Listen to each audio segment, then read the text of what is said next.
Act 5, Scene 5 is Macbeth waiting for the army to arrive at his castle, seeing them approach, and if done really well, is quite a sad scene.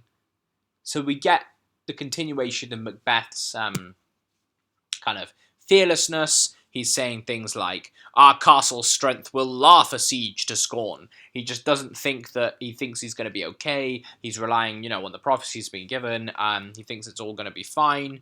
And then we hear a cry of women within. What is that noise? And then we can hear, we know that it's the cry of Lady Macbeth, or women around Lady Macbeth. And part of Macbeth realizes that. And we have this line, I have almost forgot the taste of fears. And we've had this fearless Macbeth up until this point, and suddenly he's got something to be afraid of again. And he says, I've almost forgot the taste of fears, up until hearing that scream, right? And then Satan comes back in and says, the Queen, my lord, is dead. And that's it. That's Lady Macbeth's end. We don't see her die on stage. Happens off stage. There's an interesting parallel to Lady Macduff's death as well, where she runs off stage screaming and we don't see her die on stage either. But Satan says, the Queen, my lord, is dead. And we get this, probably the most famous soliloquy in Macbeth, which I'm going to read the whole way through, and then I'm going to talk about a little bit. But this is his reaction to hearing that his wife has died. She should have died hereafter. There would have been time for such a word. Tomorrow, and tomorrow, and tomorrow creeps in this petty pace from day to day to the last syllable of recorded time. And all our yesterdays have lighted fools the way to dusty death. Out, out, brief candle. Life's but a walking shadow, a poor player that struts and frets his hour upon the stage, and then is heard no more. It is a tale told by an idiot, full of sound and fury, signifying nothing. And here we have Macbeth descend into complete nihilism.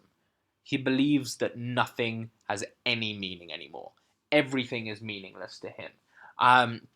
He sees this kind of fate kind of pushing him forward. Tomorrow and tomorrow and tomorrow creeps in day by day, and he looks at his life and he looks at what he's achieved, and he sees life as just being a brief candle that with his wife has just been blown out. And there's some lovely imagery here. Life's but a walking shadow, a poor player that struts and frets his hour upon the stage. And that last one, it is a tale told by an idiot, full of sound and fury, signifying nothing. Just shows the depths to which Macbeth, noble Macbeth, who believed in things like honour, and who loved his wife, and who had so much meaning at the beginning of the play and ambition. He was filled with ambition for great things. He was filled with honour, with love for Duncan, with love for his wife. He was respected, and he respected others. He was a close friend to Banquo. All of those things that Macbeth had gone from him, and he sees life now as entirely pointless and meaningless and empty.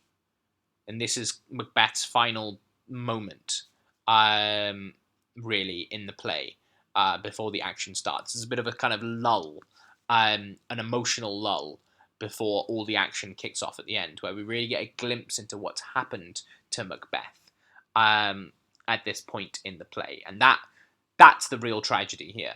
Not just the tragedy for Scotland, but what Macbeth has become. And then he discovers, as a messenger shows up and says, I looked towards Burnham, and anon methought the wood began to move. And Macbeth freaks out. liar and slave. And the messenger says that it's true. And we see again more of Macbeth's kind of tyrannical anger side. If thou speakst false, upon the next tree shalt thou hang alive. But of course, the messenger's not speaking false, and he goes and he sees that that Birnam Wood is coming to Dunsinane.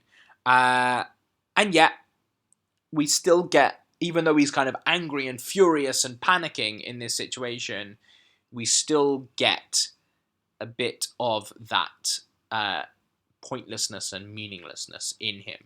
This line, I begin to be aweary of the sun. So gin is short for begin. I begin to be weary of the sun. He's tired. He's tired of being in the sun, of living. And I wish the estate of the world were now undone. So not only does he want to die, he wants the world to die with him. He wants everything to be taken apart because he's done. He's over all of this. Life is meaningless and pointless and nothingness, and he wishes that he would die, but he's going to take as much with him as he possibly can, because that's who he is. He's the warrior, he's the fighter, and as he says here, blow wind, come rack, at least we'll die with harness on our back, and goes out to the fight.